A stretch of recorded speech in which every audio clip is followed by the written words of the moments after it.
Hello students, आज हम एक नया वीडियो सीरीज स्टार्ट करने जा रहे हैं जिसके अंदर हम सारे क्वेश्चंस के बारे में बात करेंगे जो आपके एनुअल एग्जाम में आ सकते हैं। मतलब क्वेश्चंस वो वाले नहीं हो सकते, लेकिन क्वेश्चन के टॉपिक जो भी हम डिस्कस करेंगे वही वाले टॉपिक से आपको एनुअल एग्जाम में क्वेश्चंस मिल सकते हैं। तो जो भी ये क्वेश्चंस के बारे में हम बात कर रहे हैं ये ऑलमोस्ट पीयू बोर्ड के रिलेटेड है, मतलब कर्नाटका बोर्ड जो भी है पीयूसी के लिए है उससे जुड़े हुए क्वेश्चन हैं। तो चलिए शुरू करते हैं। सबसे फर्स्ट जो क्वेश्चन आता है न्यूमेरिकल में वो आता है क्वेश्चन नंबर 33। ये क्वेश्चन नंबर 33 हमेशा कुछ टॉपिक से कंबाइन होके आता है। तो कौन से टॉपिक से ये क्वेश्चन आ सकता है? आपको क्वेश्चन आ सकता है इलेक्ट्रिक फील्ड से जुड़ा हुआ, कूलम्स लॉ से जुड़ा हुआ, इलेक्ट्रिक पोटेंशियल से जुड़ा हुआ, और work done to move a charge from one point to another point. ये एक कैटेगरी होती है क्वेश्चंस की। उसके बाद और एक क्वेश्चन होता है कैपेसिटर से जुड़ा हुआ।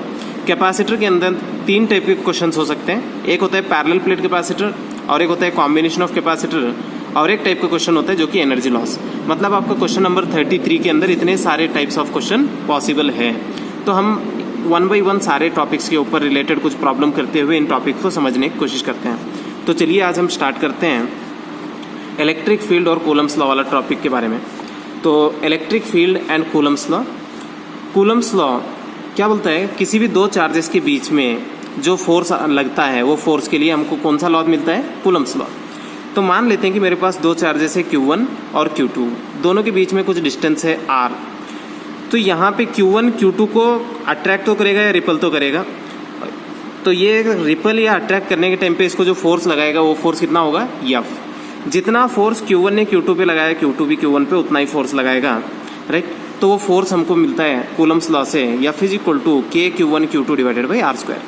K की वैल्यू कितनी होती है? 9 × 10⁹, और K किसके बराबर होता है? 1/4 पाई एप्सिलॉन नॉट। इस एप्सिलॉन नॉट को बुलाते हैं permittivity, permittivity of free space. Free space यानी कि वैक्यूम और एयर की बात कर रहे हैं हम। Clear? Coulomb's law in medium भी होता है। जब आप चार्जेस को, ये वाले जो चार्जेस हैं, इन चार्जेस को अगर से आप किसी मीडियम के अंदर रख दें, जैसे वाटर, केरोसिन, ऐसे वाले टाइप में रखते हो ना, तो फोर्स वहाँ पे डिक्रीज हो जाता है। तो force in medium equal to force in air divided by epsilon r. Epsilon r को बुलाते हैं relative permittivity, relative permittivity. Fm is equal to, Fa की वैल्यू कितनी थी? 1/4 pi epsilon naught Q1 Q2 divided by R square. ये वाला epsilon r as it is रहेगा। तो एप्सिलॉन आर की वैल्यू कैसे निकाल सकते हैं? Fa divided by, sorry Fm divided by, sorry यहाँ पे मिस हो गया, Fa डिवाइडेड बाई Fm। तो आपको एप्सिलॉन आर की वैल्यू मिल सकती है। तो यहाँ पे फोर्स का नेचर की बात कर लें, अगर चार्जेस सेम नेचर के हो, पॉजिटिव पॉजिटिव, तो ये रिपल करेंगे। नेगेटिव नेगेटिव हो तो ये भी रिपल करेंगे। अगर एक पॉजिटिव एक नेगेटिव यानी कि अपोजिट नेचर के हो तो ये अट्रैक्ट करेंगे, अट्रैक्ट। क्लियर? तो इतना अगर से आप याद रखते हो कूलम्स लॉ के बारे में तो आपको कूलम्स लॉ से आने वाला हर एक क्वेश्चन हो जाएगा। Next, electric field. Electric field क्या होती है? एक कूलम चार्ज अगर मैं यहाँ पे रखूँ तो उस पर ये Q की वजह से कितना फोर्स लगेगा उसे ही हम क्या बुलाते हैं? Electric field. तो Q is equal to E is equal to KQ divided by R square. Electric field का फॉर्मूला क्या होता है? E is equal to KQ upon R square. R क्या होता है? चार्ज से उस पॉइंट की दूरी, राइट। तो पॉजिटिव चार्ज होगा तो इलेक्ट्रिक फील्ड का direction away from the charge होगा, नेगेटिव चार्ज होगा तो इलेक्ट्रिक फील्ड का डायरेक्शन टुवर्ड्स द चार्ज होगा। मतलब पॉजिटिव चार्ज होगा तो इलेक्ट्रिक फील्ड जाता हुआ लिखना चाहिए, और नेगेटिव चार्ज होगा तो इलेक्ट्रिक फील्ड आता हुआ लिखना चाहिए, राइट। आई होप कि इतना जो टॉपिक मैंने आपको समझाया है आपको पहले से आता था और आपको कुछ रिवाइज भी हो चुका है, राइट। चलिए इनसे रिलेटेड कुछ प्रॉब्लम्स करते हैं। इस क्वेश्चन में बोला गया है two charges of 10 millicoulomb and 30 microcoulomb separated by 2 metre, find the force on 10 millicoulomb if the system of charges is placed in medium of relative permittivity 20, what is the force on the 10 millicoulomb. तो आपको क्या करना है? पहले given data लिखना है। तो आपके पास दो चार्जेस है, एक है 10 मिलीकूलम और एक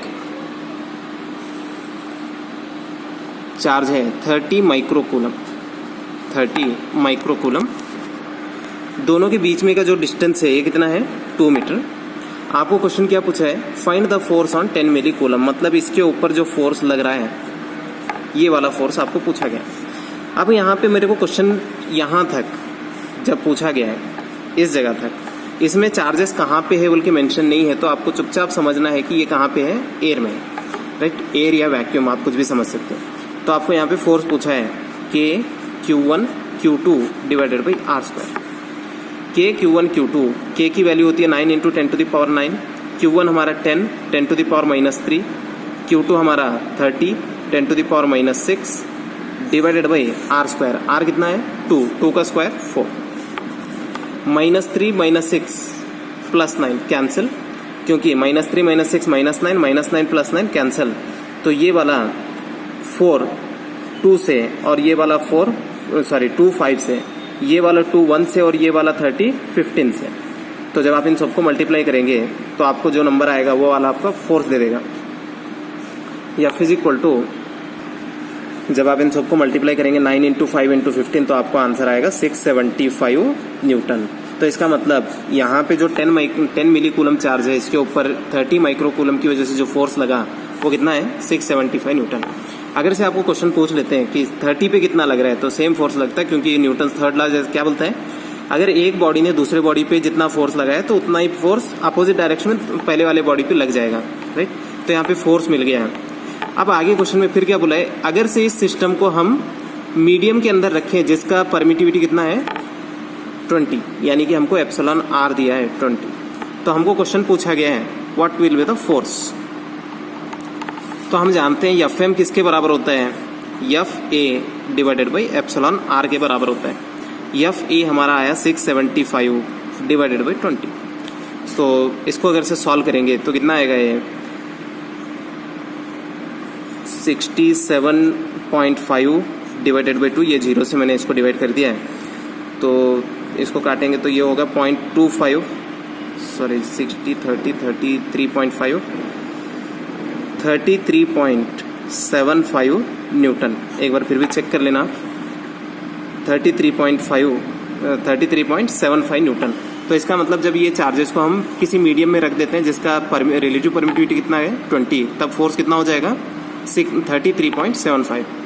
आई होप कि ये वाला क्वेश्चन आपको समझ में आया होगा। चलिए अगले क्वेश्चन की बात करते हैं।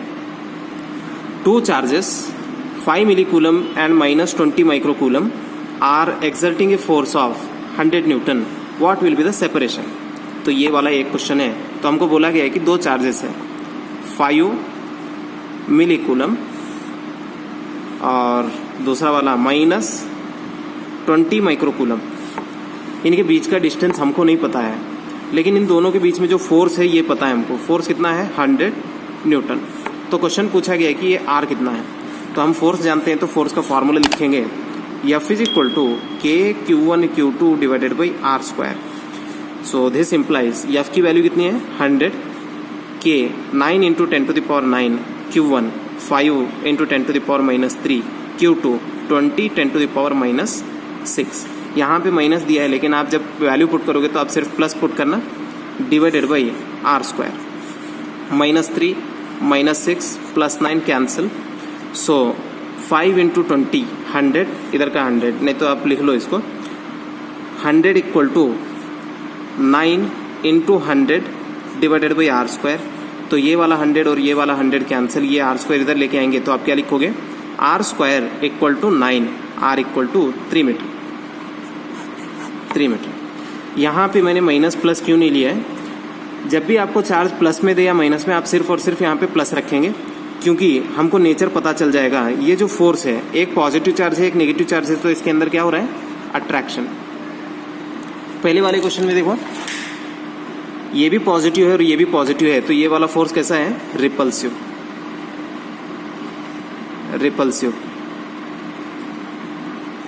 ये वाला भी फोर्स रिपल्सिव, तो यहाँ पे फोर्स अट्रैक्टिव है। कितना मीटर दूर है ये 3 मीटर। अगला क्वेश्चन क्या बोला है हमको, if the system of charges placed in a medium of relative permittivity, यानी कि एप्सिलॉन R दिया है हमको, कितना है 50, for what separation force will be 100 Newton. तो यानी कि Fm भी दिया है हमको 100 न्यूटन। तो अब ये वाले क्वेश्चन कैसे करेंगे, यहाँ पे भी R पूछा है आपको। ये फर्स्ट क्वेश्चन खत्म। सेकेंड क्वेश्चन फिर से स्टार्ट करते हैं। ये वाला हमारा 5 मिली कूलम माइनस 20 माइक्रोकूलम, ये वाला डिस्टेंस r बोल के रखेंगे और मीडियम है तो एप्सिलॉन r रखेंगे। तो यहाँ पे फोर्स का फॉर्मूला क्या लिखते हैं हम, Fm is equal to 1 divided by 4 pi epsilon naught epsilon r Q1 Q2 divided by r square, 1 divided by 4 pi epsilon naught और कोई नहीं होता, जस्ट क्या है k। तो Fm is equal to 100 which is equal to 9 into 10 to the power 9 into 5 into 10 to the power minus 3 into 20 into 10 to the power minus 6 divided by epsilon r की value कितनी है 50 into r square नहीं पता है रख देते हैं। ये r स्क्वायर को इस साइड लेके आते हैं, r square is equal to +9 minus 6 minus 3 cancel, 9 into 100 divided by 5 into 100 sorry 50 into 100, ये वाला 50 100 कैंसिल, तो ये आ रहा है 9 डिवाइडेड बाई 5 0.18 मीटर, सॉरी ये r स्क्वायर आ रहा है, r square is equal to 0.18, r is equal to root 0.18 metre. I hope Coulomb's law से रिलेटेड जो क्वेश्चन मैंने ट्राई किया आपको समझाने के लिए ये आपके समझ में आए होंगे। नेक्स्ट वीडियो में हम बात करेंगे इलेक्ट्रिक फील्ड से जुड़े हुए क्वेश्चंस के बारे में।